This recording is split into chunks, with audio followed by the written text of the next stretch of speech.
नमस्कार मंडळी, मी मंगला रुद्राक्षवार. माझ्या किचनमध्ये आपले मनपूर्वक स्वागत. आज मी घेऊन आले एक खूपच वेगळी आणि चविष्ट रेसिपी, भेद्राची भाजी. भेद्र म्हणजे काय माहीत आहे का तुम्हाला? विदर्भात कच्च्या टोमॅटोला भेद्र म्हणतात. ही भाजी थोडी आंबट, गोड आणि चवीला खूपच रुचकर लागते. चला तर मग लगेच सुरुवात करूया. सर्वात आधी आपण हे भेद्र कापून घेऊया. यासाठी आपण एक वेगळाच मसाला बनवू. हे भेद्र असे उभे उभे कापून घ्यायचे.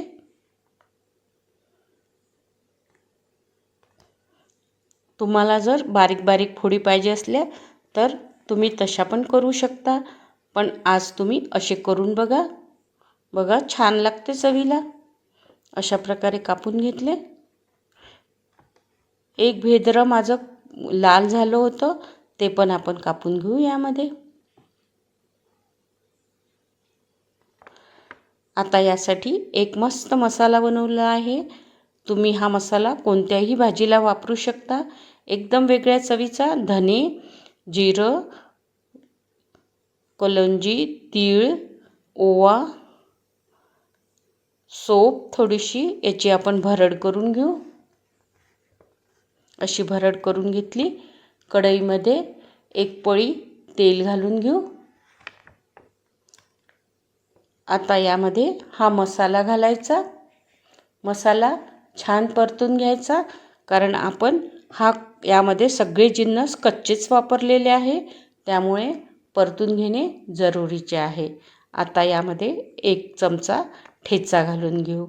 ठेचामध्ये मी मिरची, अद्रक आणि लसणाचा वापर केला आहे. हिंग, एक कांदा बारीक चिरलेला घालायचा. थोडीशी कोथिंबीर घातल्याने छान चव येते. हा मसाला शिजवण्यासाठी 2 चमचे पाणी घालायचं. हा एकदम वेगळा मसाला आहे. तुम्ही नक्की करून बघा आणि याचा वापर तुम्ही कोणत्याही भाजीत केला तर ती भाजी अप्रतिम लागते. थोडंसं मसाला शिजण्यासाठी पाणी घालून घेतलं.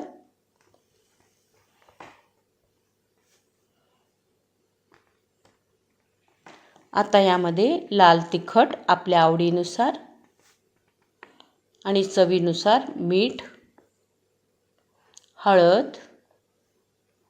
भेद्र आंबट असल्यामुळे गूळ घालायचं. तुम्ही साखर पण घालू शकता. परतून घेऊ. थोडंसं यामध्ये पाणी घालू, म्हणजे आपला गूळ छान विरघळून जाईल. कारण आपण भेद्र घातल्यानंतर यामध्ये पाणी घालायचं नाही.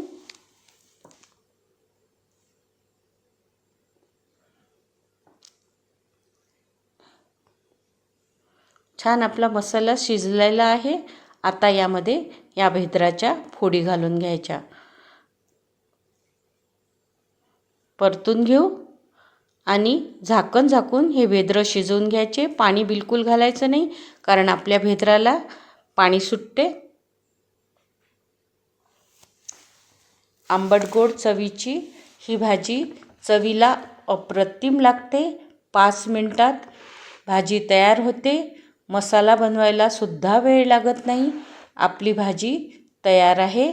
गरम पोळी, भाकरी, भाताबरोबर तर अप्रतिम लागते. तर अशी ही आपली आंबट गोड भेद्राची भाजी तयार झाली आहे. ही भाजी अगदी सोपी आहे आणि चवीला जबरदस्त लागते. तुम्ही नक्की करून बघा.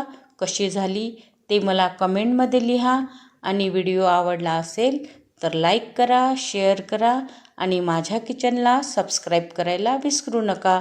डिस्क्रिप्शन नक्की चेक करा.